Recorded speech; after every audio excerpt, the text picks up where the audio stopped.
Hey, it's Yesenia from Novels and Nectar. If you're new here, welcome. This is a cozy bookish corner where we talk through romance, romantasy, and whatever else I'm reading, so you can decide if a book belongs on your TBR or if you just need a quick reminder of what happened before you dive into the next installment. In each episode, I'll share a quick review, then a spoiler-heavy summary for those of you who've already read the book and just want a refresher. I will always keep the review lighter on spoilers, and I will give you a very clear warning before we move into the summary. All right, now let's get into today's book. Today we're going to be talking about Once Upon a Demon's Heart by K.M. Moronova. And before we get into it, here are a few quick stats so you know what we're walking into. This is a dark fantasy romance. There is a brutal, possessive vibe. We have yearning and time loop tension. It is told in a dual point of view. And the spice level for this book, I felt was quite high. I gave it a 4 out of 5 with multiple open door scenes. Some key content warnings include violence, blood, death, murder, betrayal, and breeding kink. So with that in mind, let's jump into the review. I absolutely devoured Once Upon a Demon's Heart in a single day.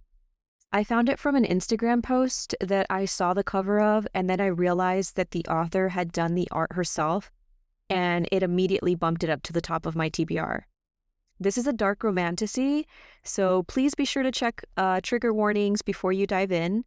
But if you like enemies to lovers and yearning that'll make your chest ache, this is totally for you.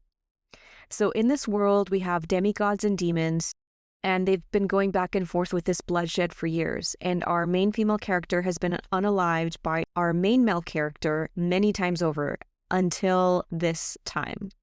Alira is a demigod knight and daughter of Venus, who agrees to a political marriage in order to stop the war. Kal-El, our main male character, is the demon that she fears the most, who survives off the gilded blood of demigods, which makes their union super dangerous, but also magnetic.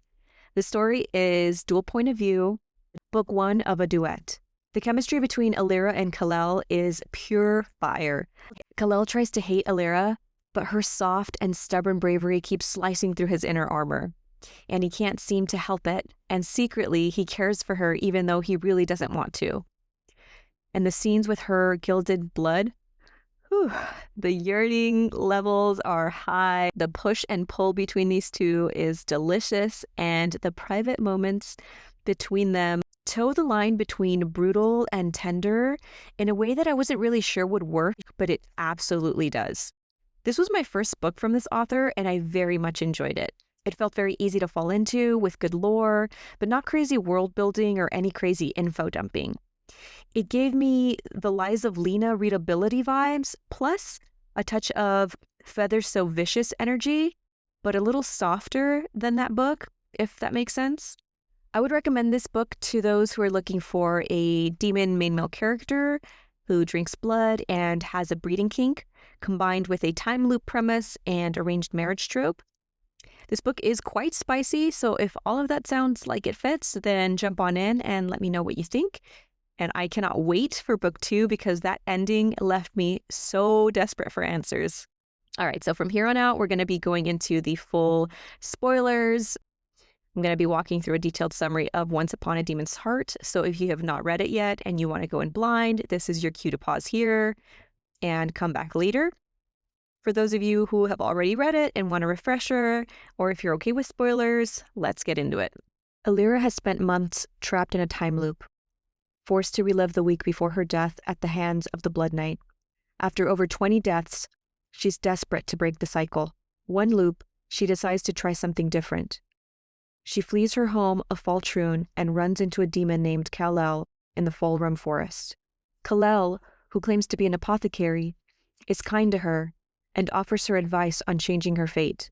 He tells her to try something else, something different to try to break out of this loop. Acting on his suggestion, Alira goes to the king and proposes a peace treaty, offering herself in marriage to the demons. Though not a princess, she reveals that she is the daughter of Venus, the revered goddess of fertility, making her very valuable to both sides. The king agrees and she becomes engaged to a demon duke. Only later does she discover that her fiancé is both the Blood Knight who has been killing her in every time loop, who is also Kal-El, the demon that she met in the forest.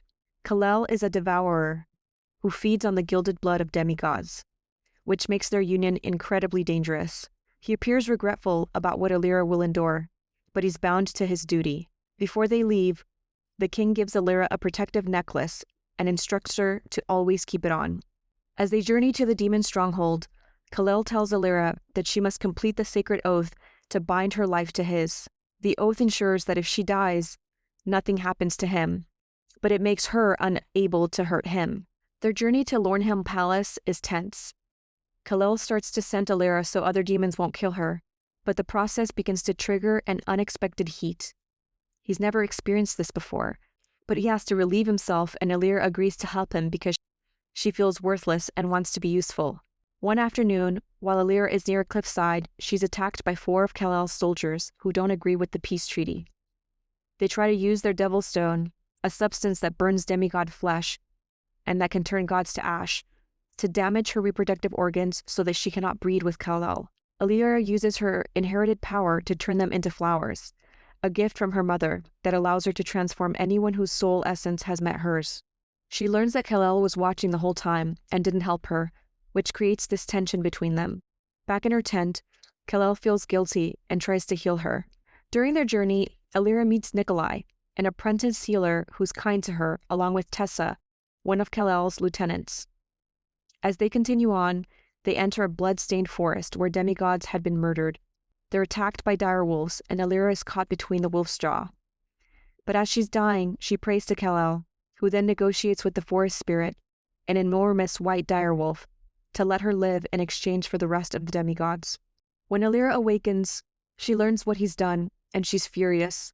She runs into the forest to try and save any demigods who might have been able to escape. Kal-El follows, and she calls him a devil.